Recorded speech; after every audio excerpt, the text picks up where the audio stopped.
Vietnam में यहाँ पर एक बड़े रियल स्टेट टाइकून की जो यहाँ डेथ सेंटेंस से बचने की अपील थी वो खारिज कर दी गई है।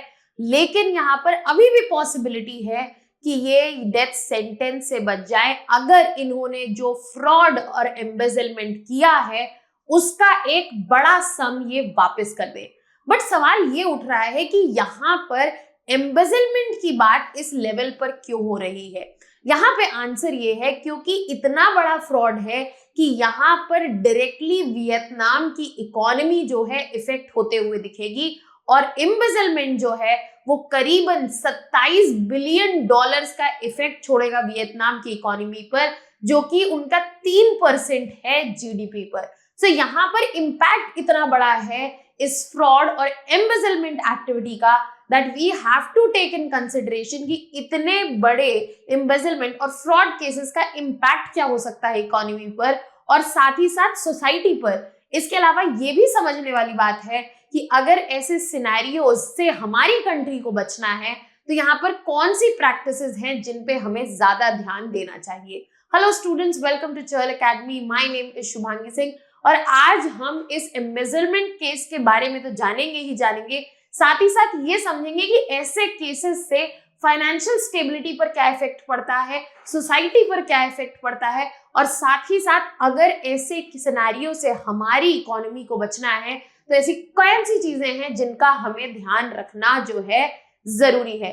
तो यहाँ पे हम जिस पर्सन की बात कर रहे हैं दैट इज ट्रोंग म्याइलान और इन्होंने यहाँ पर अपने डेथ सेंटेंस इनको मिला था अगेंस्ट द एम्बेजलमेंट और फ्रॉड केस, उसके अगेंस्ट अपील की थी और यहाँ के वियतनामीज कोर्ट ने वो अपील जो है खारिज कर दी है कि नहीं, ये डेथ सेंटेंस जो है वापस नहीं लिया जा सकता।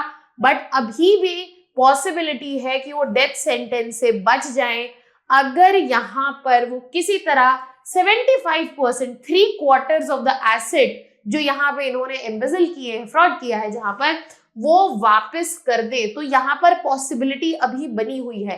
अब सवाल ये उठता है कि ये कितना बड़ा आखिरकार एम्बेजलमेंट है और यहाँ पर इस पूरे सिनेरियो में हुआ क्या है।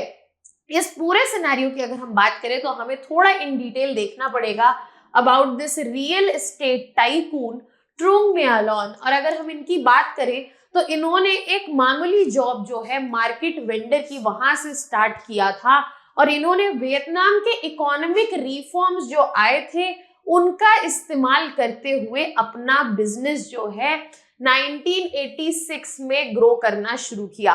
अब 90s में ही इनका बिजनेस इतना बड़ा हो चुका था कि उनके पास कई तरह के होटल्स और रेस्टोरेंट प्रॉपर्टी पोर्टफोलियो में इंक्लूडेड थे एंड लेटर ये बनी chairwoman of Van Thinh Phat group, जो कि एक बहुत ही बड़ा रियल एस्टेट ग्रुप है और यहाँ पर एक बड़ा इन्फ्लुएंस रियल एस्टेट सेक्टर में इस ग्रुप का देखा जाता है।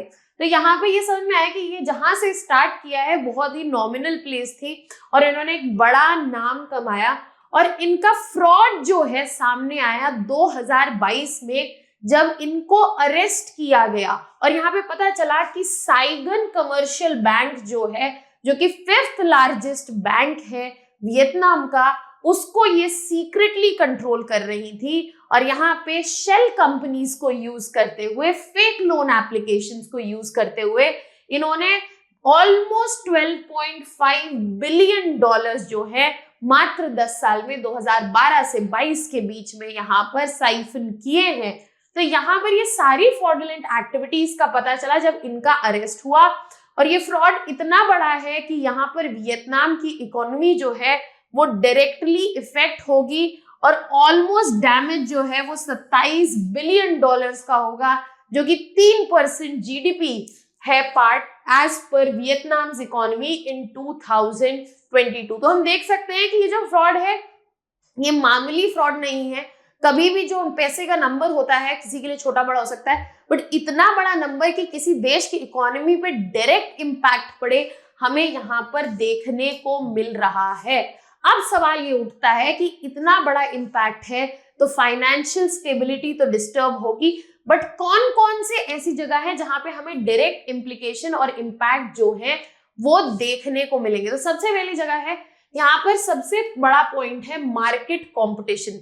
इस तरह की करप्ट प्रैक्टिसेस, करप्शन जो है, उनकी वजह से कुछ कंपनीज और इंडिविजुअल्स को एडवांटेज मिलता है और ऐसे केसेस जो हैं एक तरह से बढ़ावा देते हैं यहाँ पर इलीगल प्रैक्टिसेस को और अंडरमाइन करते हैं फ्री मार्केट कंपटीशन।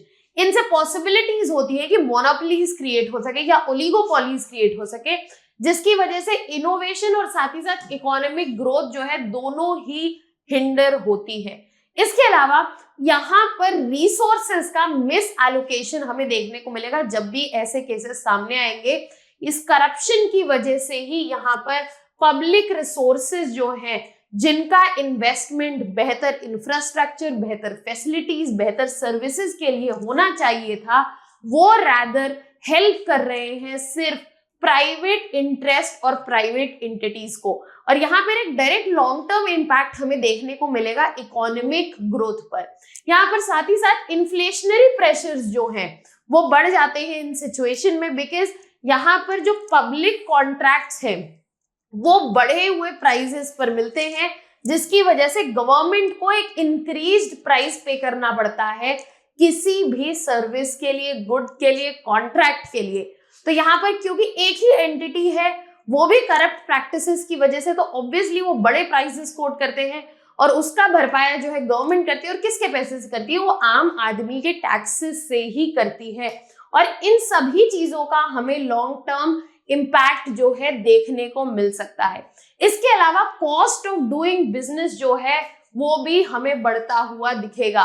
जब भी करप्शन एग्जिस्ट करेगा, ऐसी एक्टिविटीज आमतौर पे एग्जिस्ट करेंगी, तो बिजनेस करना आसान नहीं होगा। आपको भी एंगेज करना पड़ेगा अनएथिकल प्रैक्टिसेस में, ताकि आपको परमिट्स मिल सके, कॉन्ट्रैक्ट्स मिल सके, नेटवर्क आप बना सके। और इन सभी चीजों के लिए आपको एक एक्सपेंडिचर बियर करना पड़ेगा और ये आपका जो बिजनेस का कॉस्ट है वो बढ़ाएगा। और अगर ऐसी सिचुएशन किसी इकोनॉमी में रहेगी तो यहाँ पर डोमेस्टिक इन्वेस्टर्स और साथ ही साथ फॉरेन इन्वेस्टर्स जो हैं ऐसे सिचुएशन से दूरी बना लेते हैं और उनके लिए ऐसी डेस्टिनेशन जो है इन्वेस्टमेंट के लायक नहीं होती हैं। इसके अलावा सबसे बड़ा इफेक्ट जो गवर्नमेंट को देखने को मिलेगा, गवर्नमेंट पर जो पब्लिक का ट्रस्ट है वो इरोड होते हुए दिखेगा। यहाँ पर जब भी करप्शन वाइड स्प्रेड हो जाएगा तो यहाँ पर पब्लिक, आम जनता जो है वो गवर्नमेंट ऑफिशियल्स पर, गवर्नमेंट पर ट्रस्ट मेंटेन नहीं कर पाएगी। सिटीजन्स जो है पार्टिसिपेट नहीं करेंगे और साथ ही साथ यहाँ पर जो लेजिटिमेसी है उस गवर्नमेंट की वीक होगी। इस वजह से सोशल अनरेस्ट जैसी सिचुएशन भी हमें दिख सकती है। एंड जैसा कि मैंने कहा कि इन्वेस्टमेंट में हमें कमी देखने को मिलेगी, तो यहाँ फॉरेन डायरेक्ट इन्वेस्टमेंट में भी हमें एक रिडक्शन देखने को मिल सकता है, क्योंकि यहाँ पर जो मार्केट और लीगल एनवायरनमेंट है उसकी फेयरनेस जो है वो डिटर करेगी इन्वेस्टर्स को कि यहाँ पे फेयर प्रैक्टिसेस ऑपरेट नहीं करती है, मार्केट फेयर नहीं है, कॉस्ट ऑफ डूइंग बिजनेस ज्यादा है। तो यहाँ पर ऐसी सिचुएशंस और ऐसी प्लेसेस जो हैं वो इन्वेस्टर्स के लिए सूटेबल नहीं है, तो हमें रिडक्शन इन एफडीआई भी देखने को मिल सकता है। अब तो हमने बात कर ली इकोनॉमिक एस्पेक्ट्स की। सवाल उठता है क्या सिर्फ इकोनॉमिक एस्पेक्ट्स ही आएंगे यहाँ पे उभर कर? नहीं, बिल्कुल नहीं। हमें यहाँ पर इम्पैक्ट देखने को मिलेगा डायरेक्टली सोसाइटी पर भी। जब ऐसे करप्ट प्रैक्टिसेस जो है बढ़ती जाती हैं तो हमेशा एक सेक्शन जो है उसे फायदा होता है और यहाँ पे दूसरा सेक्शन जो है भारी नुकसान उठाता है।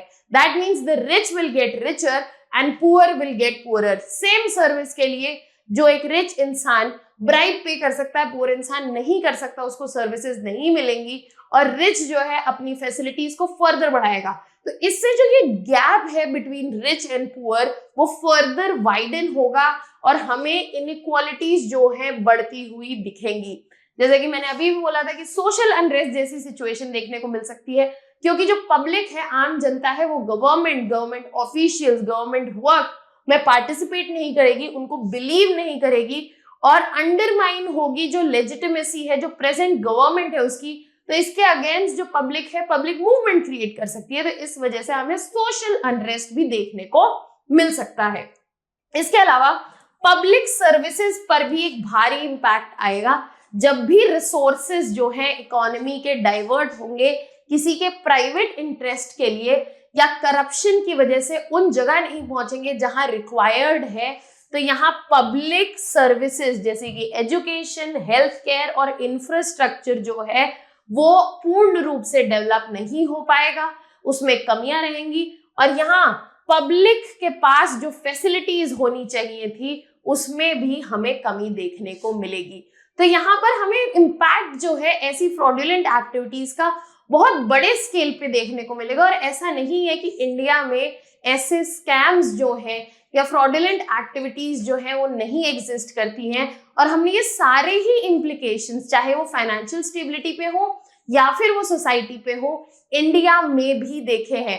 तो सवाल ये उठता है कि हम इस सिचुएशन से क्या सीख सकते हैं और आगे के लिए क्या याद रख सकते हैं, क्या मेजर्स जो हैं यूज कर सकते हैं ताकि ऐसे चैलेंजेस से हम मैनेज कर सके। सबसे पहला और जरूरी है यहाँ पे फ्रेमवर्क्स जो हैं उन्हें लीगली स्ट्रेंथन करना। यहाँ पर रेगुलेशंस जो हैं चाहे वो बैंकिंग पे हो, ऑडिटिंग पे हो, फाइनेंशियल रिपोर्टिंग पे हो, और यहाँ पर जो इनको मॉनिटर कर रही है वो एक स्ट्रॉन्ग इंडिपेंडेंट रेगुलेटरी अथॉरिटी हो, साथ ही साथ इंडिपेंडेंट जुडिशियल अथॉरिटी हो, ताकि किसी भी तरह का फ्रॉड जो है यहाँ पर एग्जीक्यूट ना हो सके, और अगर ये हो तो उसका प्रोसिक्यूशन हो ताकि यहाँ पे पब्लिक को दिखे कि अगर गलत हुआ है तो उसके अगेंस्ट जो है एक्शन लिया गया है। इसके अलावा जरूरी है कि ट्रांसपेरेंसी और अकाउंटेबिलिटी बढ़ाई जाए, चाहे वो डिजिटल प्लेटफॉर्म्स को यूज करके यहाँ पर बेसिकली डेटा दिखाना हो या फिर रेगुलर ऑडिट्स करने हो जो कि पब्लिक प्लेटफॉर्म्स पे अवेलेबल हो, और पब्लिक का एक्सेस हो फाइनेंशियल रिकॉर्ड्स पे ताकि उन्हें पता चले कि जो उनका पैसा है वो किन चीजों के लिए यूज हो रहा है और वो डाइवर्ट नहीं हो रहा है गलत कामों के लिए। साथ ही साथ यह बहुत जरूरी है कि जो विसल ब्लोअर्स है उनको प्रोटेक्ट किया जाए। अगर किसी तरह की फाइनेंशियल क्राइम्स जो है वो चल रहे हैं और लोग इनके खिलाफ आवाज उठाना चाहते हैं, इनके बारे में बताना चाहते हैं, तो विसल ब्लोअर्स को प्रोटेक्शन देना बहुत जरूरी है। और इसी से बढ़ेगी रिपोर्टिंग ऑफ फाइनेंशियल क्राइम्स और अवेयरनेस बढ़ेगी, और फ्रॉड डिटेक्शन जो है वो उस पर्टिकुलर सिस्टम का जो है वो भी साथ ही साथ बेहतर होता हुआ दिखेगा। इसके अलावा जरूरी है कि इंटरनेशनल कोऑपरेशन रहे, ग्लोबल एजेंसीज उनके बेस्ट प्रैक्टिसेस, स्टैंडर्ड प्रैक्टिसेस से सीखने को मिले, क्रॉस बॉर्डर लॉ एनफोर्समेंट हो सके, और फाइनेंशियल क्राइम्स और मनी लॉन्ड्रिंग जो हो रही है उस पे भी कंट्रोल किया जा सके। इसके अलावा जरूरी है कि एथिकल बिजनेसेस प्रैक्टिसेस जो है वो यूज हो, तो यहाँ पे कॉर्पोरेट गवर्नमेंट और एथिकल ट्रेनिंग जो है वो बहुत जरूरी है, तभी फ्रॉड जो है बिजनेस और फाइनेंशियल इंस्टीट्यूशंस में जो है एड्रेस हो सकता है। इसके अलावा एंटी करप्शन इंस्टीट्यूशन, इनसे related bodies, anti corruption bodies, anti corruption regulatory bodies, monitoring bodies जो है जरूरी हैं, और जरूरी है कि ये बॉडी जो है इंडिपेंडेंट हो, इनके पास एडिक्वेट पावर्स हो और फंडिंग हो। जैसे कि अगर हमारे यहाँ बात करें तो हमारे यहाँ लोकपाल और लोकायुक्त की बात होती है, अगर उनके पास ये पावर्स नहीं होंगी तो जिस पर्पस के लिए वो बनाए गए हैं वो उन्हें एड्रेस नहीं कर पाएंगे। तो अगर फाइनेंशियल क्राइम को एड्रेस करवाना है तो हमें एंटी करप्शन बॉडीज चाहिए, बट सिर्फ नाम की बॉडी नहीं होनी चाहिए, उस बॉडी के पास फंडिंग पावर होनी चाहिए कि ताकि वो अपना पर्पस जो है वो एग्जीक्यूट कर सके। तो यहाँ पे जो ये इंसिडेंट देखने को मिला है हमें वियतनाम में, वो इंसिडेंट तो वियतनाम की इकोनॉमी को हेविली इफेक्ट कर ही रहा है, और इंडिया में भी हमने इस लेवल पे बड़े बड़े स्कैम्स देखे हैं। बट सवाल ये है कि आगे आने वाले समय में हम ऐसे कैसे अपनी इकोनॉमी को और साथ ही साथ ग्लोबल इकोनॉमी को इन पर्टिकुलर क्राइम्स और फ्रॉड से कैसे प्रोटेक्ट कर सकते हैं। एंड आई होप आपको इससे रिलेटेड डिमेंशंस जो है वो क्लियरली समझ में आए हैं। For more such videos and content related information, you can subscribe to the YouTube channel of Chahal Academy. And if you have any doubts and concerns, you can leave it down in the comment section. That was all from my side. Thank you so much.